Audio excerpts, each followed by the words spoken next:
नमस्कार। Best India news के समाचार श्रृंखला में आज पेश है हिंदी दिवस पर आधारित विशेष कार्यक्रम बेस्ट इंडिया न्यूज़ चैनल की ओर से।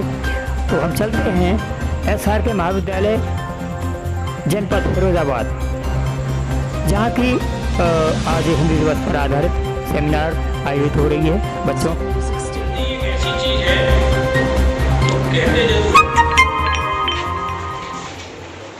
साउथ में राजनीति होती है और स्टाफ की चलते हैं कि क्या कुछ कहा प्राचार्य SRK महाविद्यालय प्रमोद कुमार सिरोठिया जी ने। लेकिन पूरे समय हिंदी के गाने में बोलाते हैं।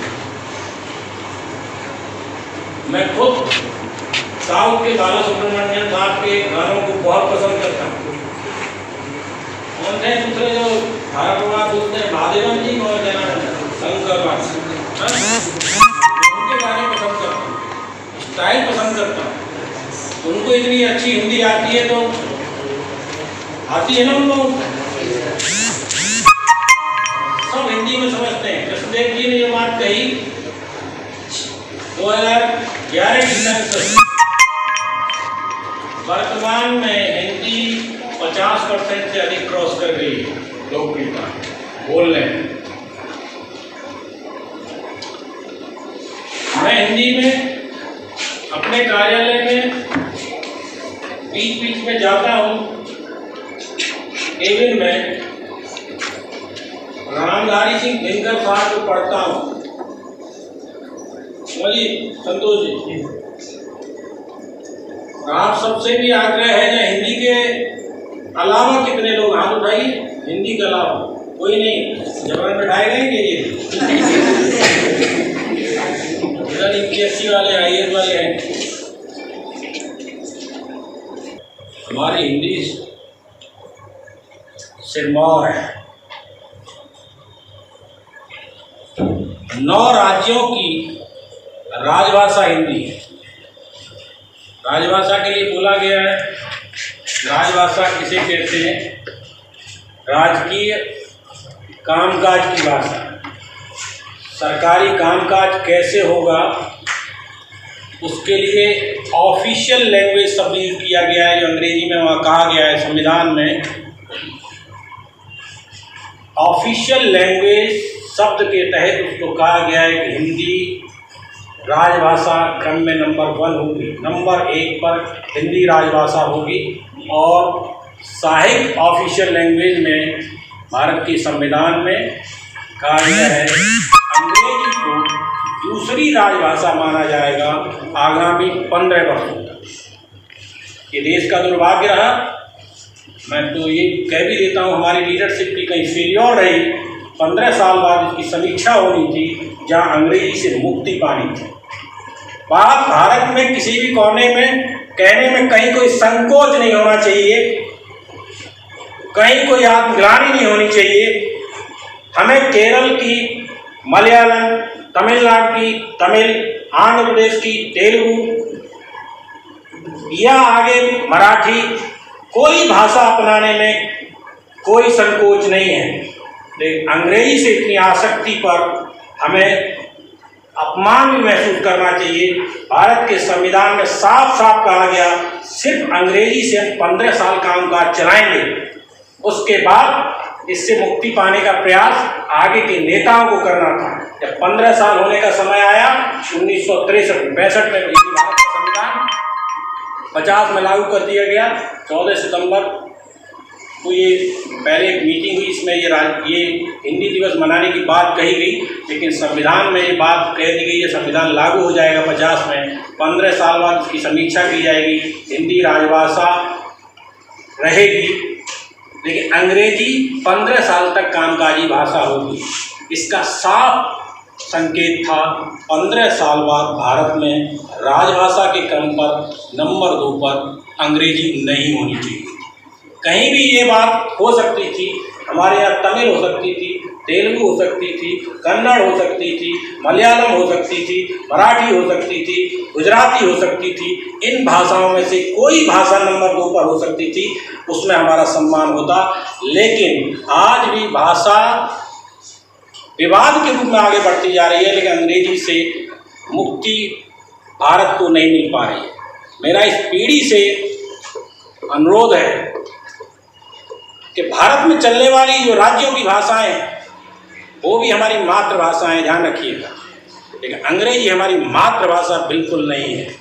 और इस अंग्रेजी को सीखिए, लेकिन मातृभाषा के सम्मान के लायक अंग्रेजी नहीं है। जब आप राजनेता बने तो 15 साल बाद जो समीक्षा हुई उसमें राजभाषा आयोग बना और आगे कह दिया गया कि अभी वो समय नहीं आया है कि अंग्रेजी को वहाँ से कामकाजी भाषा से हटाया जाए। नेता बनेंगे, अधिकारी बनेंगे और उस मंच से कहेंगे आज 15 वर्ष पूरे हो गए हैं और आज के बाद अंग्रेजी द्वितीय पायदान पर राजभाषा नहीं रहेगी। ये फैसला जब आप लोग लेंगे तभी सही भारत दिखेगा। भारत में अंग्रेजी का राजभाषा के रूप में, राष्ट्रभाषा के रूप में जरा भी योगदान नहीं है। ये हमारे लिए गौरव की बिल्कुल बात नहीं है। अंग्रेजी सीखना, समझना, फ्रेंच सीखना, समझना, स्पेनिश सीखना, समझना अच्छी चीज़ें हैं, लेकिन राजकाज में वो राजभाषा कंप्लीटली हिंदी होगी। जब आप ये पसीना बहाएंगे, सोचेंगे, चिंतन करेंगे, तभी राजभाषा हिंदी होगी। हम लोगों का तो कार्यकाल पूरा हो गया, लेकिन निश्चित रूप से मैं मानता हूँ जिस दौर में हम लोग चल रहे हैं, जिस गर्मजोशी सबको आने लगती है।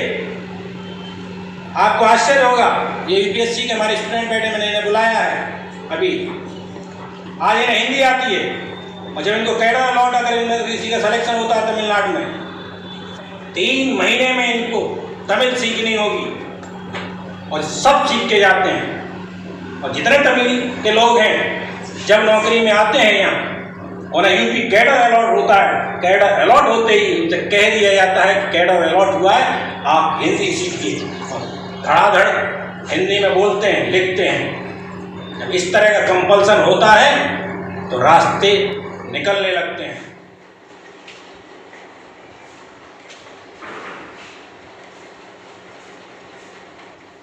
और हिंदी दिवस पर आपका एक कमेंट चाहूँगा। जैसा कि हमारे इंडिया में कहा जाता है हिंदी भारत माँ की बिंदी, तो इस पर आपका कमेंट चाहूँगा, क्या कहना चाहेंगे? क्योंकि हिंदी भारत की मातृभाषा है और राष्ट्रभाषा है। बचपन से लेकर व्यक्ति हिंदी का ही प्रयोग करता है और हम सभी, चाहे जब शिशु उत्पन्न होता है तो उसके मुख से जिस प्रकार माँ की आवाज़ निकलती है, ठीक उसी प्रकार हिंदी भी हमारी माँ के समान है। और हिंदी को राष्ट्रभाषा का दर्जा मिलना चाहिए, क्योंकि हिंदी हमारे भारतवर्ष के कई लाखों लोगों की बोली है।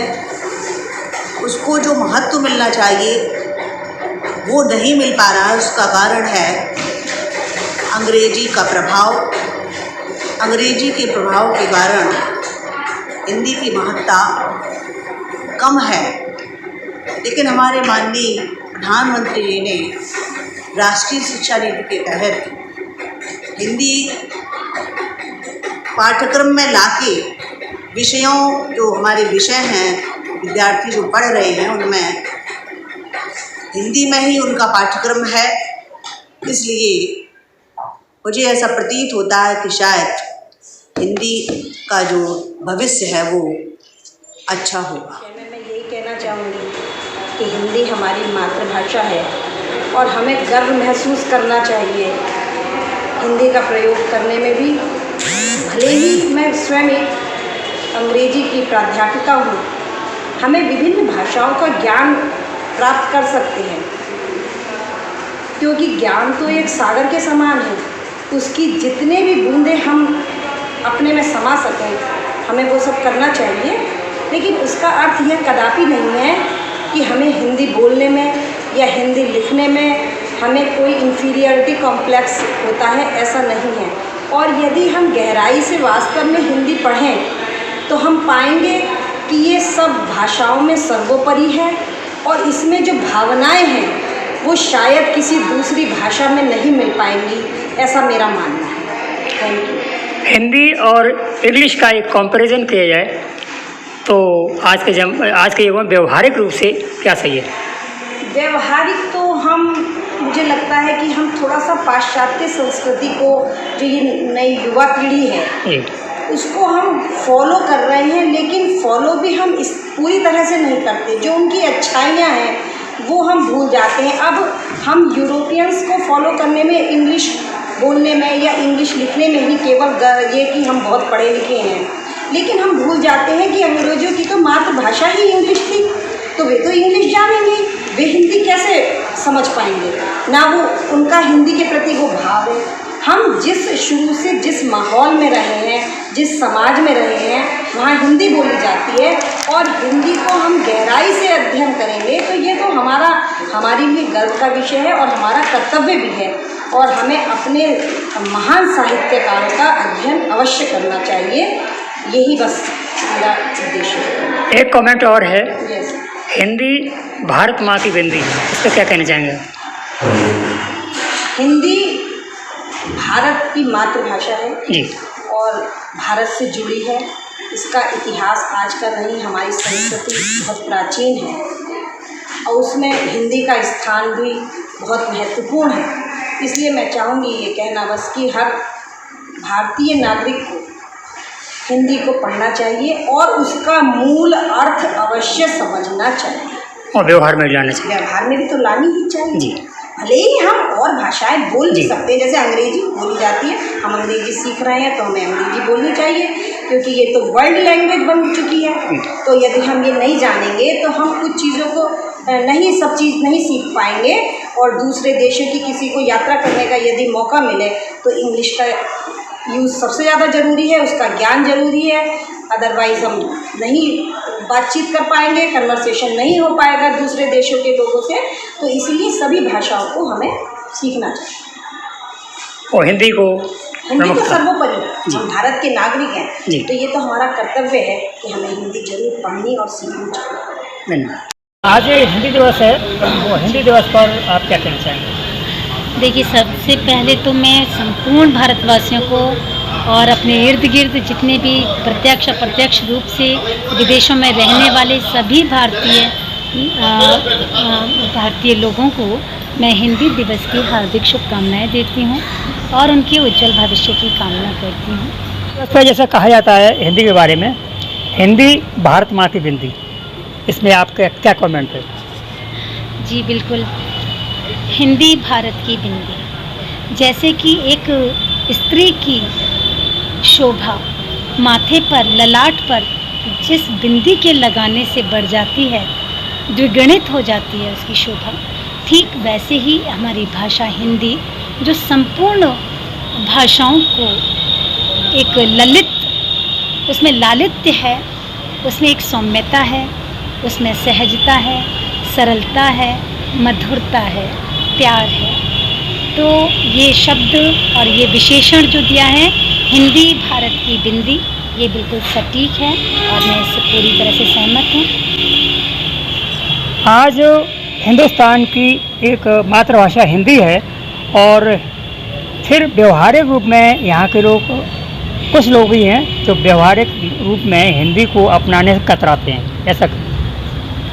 बिल्कुल सही कहा, कतराते हैं। ये एक फैशन का दौर चल रहा है और इस फैशन के दौर में यदि कोई अपने ही मातृभाषा हिंदी को जो भूल के, उसका तिरस्कार करके यदि कोई अंग्रेजी को बढ़ावा देते हैं तो ये उनका एक गलत नज़रिया है मेरे दृष्टिकोण से, क्योंकि हम हिंदुस्तानी हैं, हमें गर्व होना चाहिए हिंदुस्तान में रहकर। अपनी जो हिंदी भाषा है वो वाकई हमारी एक पहचान है, हमारी शान है, हमारा अभिमान है, हमारा गौरव है।